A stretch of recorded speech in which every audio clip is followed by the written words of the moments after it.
வசந்தி, என்னது மறுபடியும்? பாஸ்கர், உங்க எண்ணம் எனக்கு தெரியும். சும்மா என் கூட நீங்க விளையாடாதீங்க. உங்க அந்தஸ்துக்கும் எனக்கும் தகுதி இல்லை. நானும் ஏழை. ஏதோ என் மாமாவோட தயவுல நானும் எங்க அப்பா வாழ்ந்துகிட்டு இருக்கோம். எனக்கு படிப்பு தான் முக்கியம். வசந்தி, உன்னை என் மனப்பூர்வமா காதலிக்கிறேன். நீங்க என்ன காதலிக்கிறீங்க? பட் நான் உங்களை காதலிக்கலையே. ஏன்? ஏன்னா நீங்க பல பெண்களோட பலவிதமா பழகுறீங்க. வசந்தி, மற்ற பெண்கள்லாம் என் பணத்துக்காக என் கூட பழகுறாங்க. நானும் ஏதோ பழகுறேன்.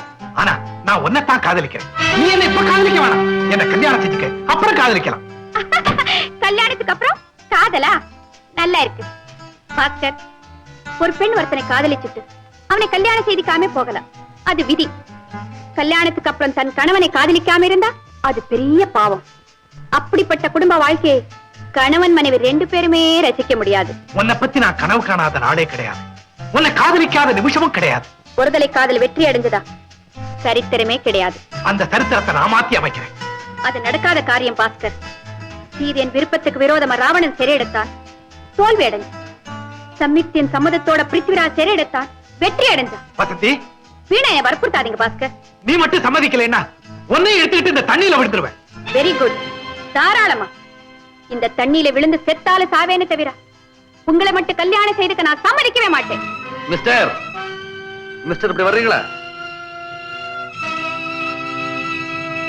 என்ன இது? ஒரு பொண்ணுகிட்ட இப்படித்தான் முறை தவறி நடந்துக்கிறதா? இது எங்க சொந்த விஷயம். வீட்டுக்குள்ள நடந்தா அது சொந்த விஷயம் தான், வெளியில நடந்தா அதுக்கு பேரு விவகாரம். இப்ப நீங்க தான் விவகாரம் பண்றீங்க. எங்க விஷயத்துல தலையிட நீங்க யாரு? பாத்தீங்களா, நீங்க யாருன்னு நான் கேட்டனா? அதே மாதிரி நான் யாருன்னு நீங்க கேட்க வேண்டிய அவசியமே இல்லை. ஒரு தப்பு நடக்கிறத தடுக்கிறதுக்கு ஒரு வழிபோக்கனா உங்க பாதையில குறுக்கிடுறதாக வச்சுங்க. ஐயோ, இவன் காதலி சார். இல்ல இல்ல இல்ல, இவர் பொய் சொல்றாரு. இவர்தான் என்ன விரும்புறாரு, நான் இவரை விரும்பல. தெரியுமே.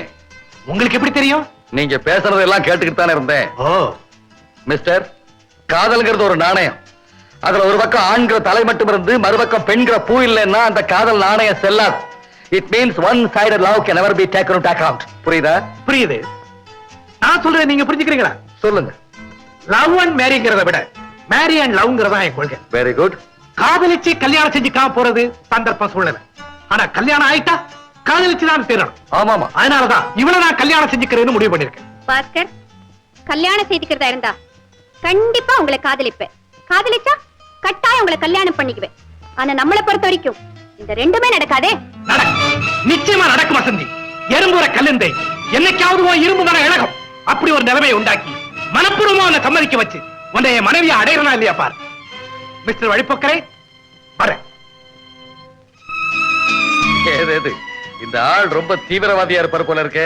பின்ன நம்ம கல்யாணத்தை தள்ளி போட்டுட்டு இருந்தா இப்படி தீவிர வியாதிகள் வந்துகிட்டு தான் இருக்கும். ஆமாமா, இந்த பழத்தோட்டத்துக்கு ஒரு வேலி போட்டுற வேண்டியதா. இப்போது புரிஞ்சுக்கிட்டீங்கல்ல? ஆமா, நீங்க எப்படி இங்க வந்தீங்க? உன்னை தேடி போனேன். எங்க? காலேஜுக்கு. நீ பிக்னிக் போயிருக்கேன்னு சொன்னாங்க. சார், நான் இங்க வந்துட்டேன். வசந்தி, நம்ம கல்யாணத்தை பொறுத்தவரை உன் படிப்பு முடியட்டுமே தான் காத்துக்கிட்டு இருக்கேன். அதான் இப்ப முடிய போதே. அப்ப ஓகே, நாளைக்கே சம்பிரதாயப்படி எங்க அக்கா அழைச்சிட்டு உங்க வீட்டுக்கு வந்து உன்னை நான் பெண் பார்த்துடுறேன். பெண் பார்க்கறது என்ன கேட்டுடுறேன். முதல்ல அதை செய்யுங்க.